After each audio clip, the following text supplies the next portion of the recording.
Welcome back to Cast Me to Hell with me, Seb. And with me, Robbie. And here we are, straight from the cinema, from our Cineworld screening of Bring Her Back. Yep, and it's the, is it sophomore, I believe they say, in America. I don't know why I went for the sophomore. Sophomore? Is that what they call, like, the second after the debut? Yeah, I think so. Yeah, I don't know why it's such I think so, yeah. weird terminology. I've never used that on the podcast before. That's like more of a high school, but you know. It is. Their sophomore year, their secondary. Yes, I threw you with. So America have already got this, basically. Yeah. They've already you've if you're listening for America, you've been there, you've done this. You've been there, you've done that, you got the t-shirt. But maybe you didn't, and that's why you're listening. And if you're in the UK, then it's not out yet, so we've got you covered either way. Yeah, we're ahead on one. Yes, and this is Danny and Michael Philippou's follow-up to Talk to Me, which is kind of this is an Australian supernatural horror film. Obviously, we're going spoiler-free for now. This is the spoiler-free episode, the little short thoughts on our reaction straight after the film. And before we get into it, I will use this as my chance to do my cheap plug, as always, just to remind you to double check that you've hit that subscribe button. I've been doing some tinkering here at the CMTH podcast HQ, and about 25 to 30% of people who listen to the show are actually subscribed. I do it all the time. I listen to things and I don't subscribe, and I'm being a good boy and I'm making sure that I've hit that subscribe button and I've left a lovely review. I'm doing it. I'm leaning into it. You're leaning right into it. I'm leaning right into it. I mean, we saw Talk. I could never fucking do the names of the films. Talk to her. Talk to me. Talk to me. Talk to me and Bring Her Back. So yeah, Talk to Me. We both saw it. I don't think we saw it together. We saw it separate. I think you saw it first, and I remember you saying it was like pretty damn good. Yeah, so I was really into it. I think it was once it was on like Netflix, it kind of took off a bit more actually. Yeah. It was one of those ones that was fairly seen in cinemas, but a lot of people more. It was like a streaming kind of. People were like, this is scary. Yeah, this is really good. And I remember really enjoying it. Yeah, I remember thinking it was a really well done kind of subversion of that whole supernatural kind of spirits, like it was an interesting story. take on it, and it had a lot of interesting things. I can't say I can remember the whole film completely outside of the hand and the kids around the thing. Yeah. Apart from, I do remember one really freaky scene taking place in like one room when one of the spirits is trying to get through into the room, and it's really like it involved like a chair in the room, and it's really like I remember it being really like quite fucked up. And I also knew that it subverted like the whole idea of like people are naturally safe in this horror film. Yeah, it subverted away from that quite quickly, which is kind of what led me with this new one, with being like, I know this and it might be about a family and stuff like that, but I can't assume that anyone is actually going to be safe here. Yeah, I kind of feel like it had the same strengths as Talk to Me, in terms of I felt like the performances were good. I felt like it was shot incredibly well. They know how to shoot a great looking film. Yeah, good cinematography. Great kind of like color palette and color scheme that they've used, color gradings, all of that. I feel like both films had these moments of kind of gross out, kind of full frontal horror that it doesn't flinch away from, which does make you kind of wince. And I think a few people in the screen we were in were kind of audibly like, what the fuck is that? Yeah, especially from a couple of scenes. Yeah, they both have that, but then, and they both have a kind of good level of comedy to them, kind of a bit of a black comedy, right, in terms of some of the lines and some of the writing. Yeah. But then I kind of feel my main 2 points is both films ended up being relatively predictable in where towards the end, especially the third act. And then something that I don't know if you felt this, but I definitely felt it with Talk to Me, was I got to the end and there kind of wasn't really much resolution, It ended, but it just kind of ended, and I was like, okay.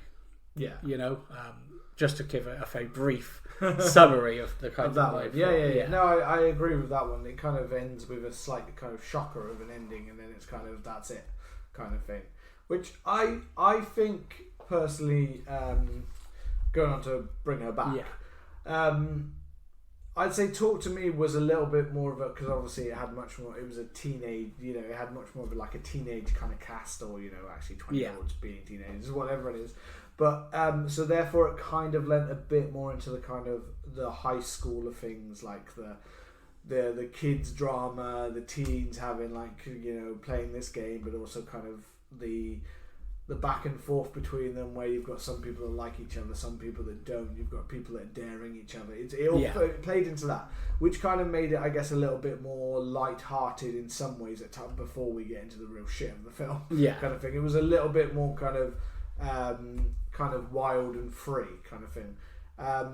Whereas I would say that this one, although it does have a few moments of like comedy, again, like not comedy. Yeah, it's not comedy. What I mean? It's more like that dark humour. Yeah, dark humour. That kind of plays into it. This one mainly, I felt, played it fairly straight, and mainly is quite a kind of slow burn kind of film. It kind of takes its while to kind of build into it and build what's happened. And that I think that although this is like a slower one, I think I'm quite happy because, as I said, it's just been released. It's just been released in the US on streaming, I believe. Okay. Or on digital release or whatever it is. So it means that people can get copies of it. Of course, in non-illegal ways. That's of course the way it always happens. But there was part of me thinking, I could probably I could probably watch this. Then I don't need to wait until August to see it in the cinema. So if it hadn't been for the screening, I probably would have just watched it in a different format at home. And I'm glad I didn't, because I do think that this is definitely one of those films where, I'm not going to lie, like, if you didn't let yourself get fully invested into it, you'd probably be flicking at your phone midway through watching it. Whereas in the cinema, it's that different thing that we've talked about lots of times. Is it's just, you're not going to do that. You're trying to fully invest yourself in it. I agree with you on that. And I think this kind of lets you kind of play into the whole. This film has a lot of, I don't know, I think there's a lot of like nuanced little kind of foreshadowing or little hints that are kind of thrown in throughout the film that make you kind of see where this kind of, don't know how to describe Sally Hawkins. Sally Hawkins give a phenomenal performance. Oh, she's great. She's so good. But I guess in my head, just when you go to Psycho Person in a House, it always goes to like Kathy Bates and Misery or something like that. Yeah. Like, it's hard not to fall into that kind of. That's kind of where. But it's the same kind of level of that kind of performance of like someone who you're slowly seeing it more. It winds more and more as you go through the film. What seems maybe possibly normal is going to be that, which isn't a spoiler because it's in all the trailers. I mean, I know that Sally Hawkins is not going to be exactly like, she's a great person, upstanding the whole film. I mean, I thought she was pretty cooked from the moment you met her. She comes across weird. With a weird energy. Oddball. Weird energy. But what I liked about the film is that they really kind of. I guess because it's got such a small cast, the characters that you're only really seeing is, like you said, Sally Hawkins, her Laura. You got Billy Barrett as Andy, Sora Wong as Piper, and then Jonah Wren Phillips as Oliver. And you get, there's a couple of other people, but it's mostly these four. Yeah. And I guess because it has such a focus on them, it really does build the characters really well. Yeah. I found myself, particularly towards the end, really kind of rooting for Andy and really rooting against Laura. And I found that like they played it so well, even though I felt like I knew where certain things were happening.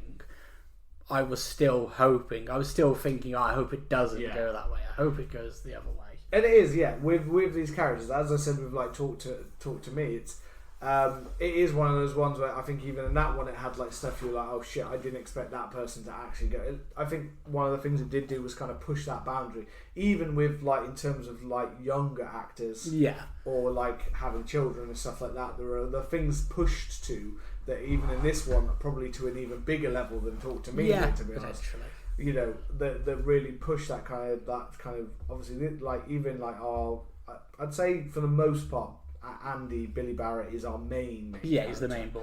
And he's still only 17 years old, but he is kind of pushed through a ringer, to say in this film.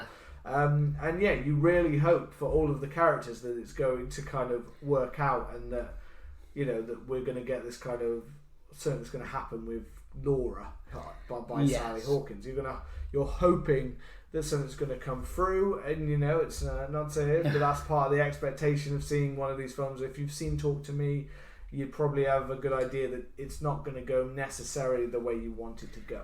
Yeah, they kind of. I think the bleak tone is kind of still there. Yes, you know, it is definitely. I mean, although it has moments of more, you know, slight happiness, I guess, not happiness, but kind of like enjoyment, or where you get to build, especially say between, like, to begin with Andy and Piper, like the brother and sister. You get some nice moments built in with them kind of throughout it, which kind of helps again to show the bond, especially early on. We get a few scenes where it's kind of, you know,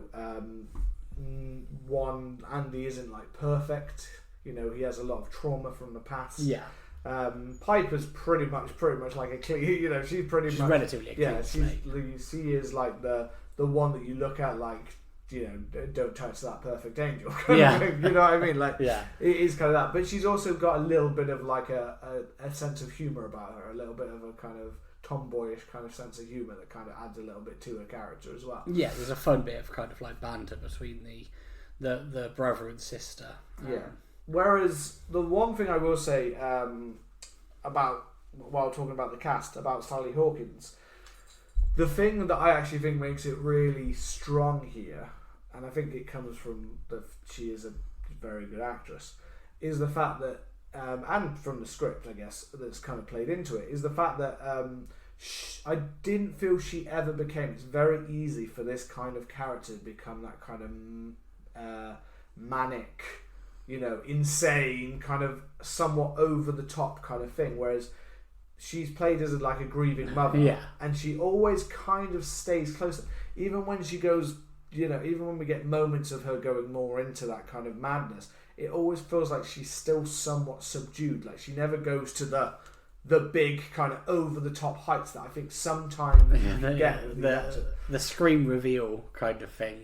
You never get that where they become a psychopath, you know, as soon as they reveal themselves. It always keeps it to somewhat of what is a weird way with this character, you know, again, only because I'm only saying things that would be based on trailer and stuff like that, and in the trailer it does say that she is like a grieving mother, like, who lost her kind of daughter, so that is in the trailer, so that's one thing, and that's not really giving away any of how that plays out in this film, but that part, that emotional core, it does keep kind of coming back to that there's a weird way in which in some ways you can think of stuff in this film and think that actually maybe, you know, it's not justified, but you can somewhat understand where it's coming from the grief, and because this film is a film about grief. Definitely. You know, from all angles, and not giving away any of how all the grief happens on them, you know, the children, but there's grief from all sides here, and there's multiple ways, and there's also kind of, you know, loss of innocence that is also maybe from a very unexpected angle of how you would get this, which is possibly, you know, when we talk about, you know, child cases and cases of children horror, I would say that this is probably one of the film, you know, if you're kind of interested in where those kind of things can go in terms of, you know, kidnapping things, all these kind of things that can happen, or those kind of things. The fact this film takes it in a supernatural kind of direction, but it probably makes it's probably one of the most, in terms of it being like a child act, it's probably one of the most kind of oddly graphic and quite disturbing films I think I've ever seen that involves a child. I mean, I don't know, I kind of I found myself hit and miss with the child element. But I think it's because I don't know if it's a personal thing where I don't really enjoy the whole kind of like creepy kids angle in films, you know. And I don't know what it is, but I kind of found myself at times being like, okay, like I kind of vaguely get what's going on here. You know, I've seen similar things in other films, except now it's with a child, and I don't know. I know we recently covered like 28 years later, and I spoke about the opening of that and how I found that really harrowing. And there are some moments in this where you're like, oh fucking hell. Yeah. But overall, I don't know. I guess that's what people might have found particularly creepy. But it was a part of the film that I was like, I'm not really finding there to be as much tension or creepiness to it until the kind of the end, where things kind of ramped up a lot more. Up until that point, I didn't really. I mean, early on it didn't so much for me, but once it really kicked in, I found it was working pretty well for me. Yeah, I found it pretty. I mean, obviously, and early on there is one extremely disturbing scene. Yeah. One that's like one where you're questioning like, why would you give anyone something like that? Yeah, it's a bad move. But the sound editing and things like that, the noises that you get from some of the stuff in this kind of, and some of the body horror, I guess, that we get here is quite like, oh god, it's beautifully done. It is really well. Looks great. It looks really real. I'm not gonna lie. It looks really like. The effects that they do, on certain parts of the body in this film are like, holy fuck, okay, that looks exactly, and like how you've pulled that off is actually quite great. We can't describe this without spoilers. Come back for the spoilers to hear that a more in-depth little discussion of that scene, but and there are other scenes as well, but I'd say one scene that literally I think I heard people throughout our cinema go, oh fuck, like, oh my god, like, oh Jesus Christ, like, everyone was wincing and I winced it. I was like, fucking hell, that is brutal. I mean, that is just, oh my god. And a really good kind of where it kind of, the film takes a proper sudden turn of like, there's something weird about this to now, holy fuck, there's something wrong. There's something really wrong. And it does kind of ramp up the tension as we go throughout the film. And I was kind of watching it, and I was in and out. At points I was like, I'm quite enjoying this. At other times I was thinking like, I don't know. I don't know if it's like if it's playing it a bit safe in certain moments, and then the bit that you're on about happened, and I was like, oh fucking hell. And things started to things ramped up, and I found like they ramped up quite well. I did feel like I knew where it was going, and I felt like I knew where it was going very early on. Yeah. I think there are quite a few signs of what is actually happening here, including, to be honest, the title of the film. Yeah, the title of the film, It shouldn't completely surprise you that there's more to it, It shouldn't. However, I feel like Talk to Me, I went and I watched, and I was like, wow, this is kind of like a really kind of fresh, interesting idea. Yeah. Whereas this one, it felt a bit more of like a collection of ideas I've seen in other films. Yeah. And I mean, it might have done them better than some of those other films, but it was still something that I was like, within the first 10 minutes, I was like, I know what's going to happen here. And and whilst I knew where it was going, I found myself eventually settling in and kind of enjoying the ride. And like I said, a lot of that came down to it being very character driven and being like, actually, this woman's a fucking prick. And Andy's quite nice. Well, but that's what I think is what, again, it is the character and the performance that raises this film. And it is, there are lots of themes in this that are not anything that is necessarily new. I will say some of it's not been packaged together like this before, in that same way.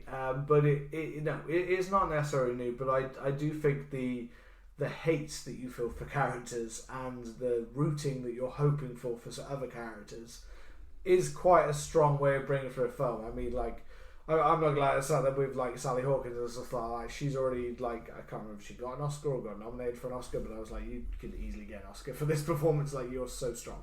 Oh, she was great. In those kind of things, I can see this is one of those horrors that is like it raises above that kind of bar. Not necessarily because of no complete originality, but in terms of the way the film looks, and I think a fairly subtle way that the story mainly plays out. It has things that are not subtle and are completely over, but mainly it kind of lets the film flow. And it didn't feel like it pushed it over into like a a mad, like it felt like there were ways this film could have gone off into really like madder element or a mad, but it kind of plays it fairly straightforward into the third act. Yeah. And kind of then goes, and yeah, it does kind of you kind of know kind of where it's going. You know, some of the things involving how it happens aren't exactly the way you've maybe seen it before, but it's not necessarily, the third act of this is not necessarily anything like majorly shocking, but I will say when it comes to character, it has things that will make people feel shocked. Yeah. Because the characters are strong in this film, and because you want like it to work out in the best possible way and the worst possible way for other characters. Yeah. I kind of find that they tread that fine line, you know, between, especially when you're watching a supernatural film, you wonder whether it's just got to devolve into, you know, full dog shit CGI fest, and yet you've got like the guy from The Conjuring holding up something as people float in beds and basically like The Ritual, you know, that we covered earlier. If you're going to go way into like, and I think to be fair, I think that's something also for them that worked well with Talk to Me as well, is the fact that it felt like it went into it without fully going over the top into the supernatural. And it kind of kept what was like creepy about like people changing and the way that people are. It more realised that that's actually the scary. The human nature of how supernatural things could happen is scarier than actually like fully being like we're floating or that, or you know what I mean. Those elements are actually like scarier than what comes later, kind of thing. Yeah, it's not got a terrible third act like. To be fair, the one that always comes into my mind now with a terrible third act for a pretty great first two acts is Abigail. Yeah, that we watched. Yeah, where it was like a pretty solid, like really like quite good, film. Like really fun film. And then in the third act, it turned into like Blade Trinity. Or something. Yeah, it was just like where the fuck is Wesley Snipes? I thought Triple H was going to come out. Yeah, you know. Sorry if you haven't seen Abigail. Like that might be a somewhat bordering on a spoiler, but it's, you know, it's like. 2 years old, I can't remember. Or you haven't seen Blade Trinity. Yeah. And you didn't know Triple H was in it. Yeah, you didn't know Triple H was in it. Like, if so, obviously you now want to go and watch that. Yeah. He was going to get his own trilogy of films, according to him. Yeah. He was going to get that whole thing, yeah. Paul Levesque, take it with a pinch of salt. But we could have had a Triple H vampire trilogy. Instead, he just runs the WWE. Yeah. I mean, have you got anything else to kind of say? Because it's difficult to talk about without. It is because of certain scenes. So yeah, we will build more into our spoiler free. I mean, I can't say like about. I think it's a really good film. I really enjoyed it. Probably for me, I think I actually preferred it to Talk to Me. I think I enjoyed it more. Yeah. I kind of liked the progression of the thing. I thought it was quite a graphic and gory, like as you want to be, but in a quite like. I don't know, in a way that felt natural to the progression of the story, not just for the sake of having a bunch of gore fest scenes kind of thing. Yeah. And when the gore scenes are done, it feels very human and very graphic in the way that it's like almost about like you can almost feel it from the characters, like what's happening to them. Yeah. Instead of it again just being for the sake of having a big gory scene kind of thing. So it all felt quite natural to the story. And I think all of the cast are given a phenomenal performances. I can't really say anyone was like, "Oh God, that was you are the standout crap of this film." I didn't really find any performance that let them down in this film.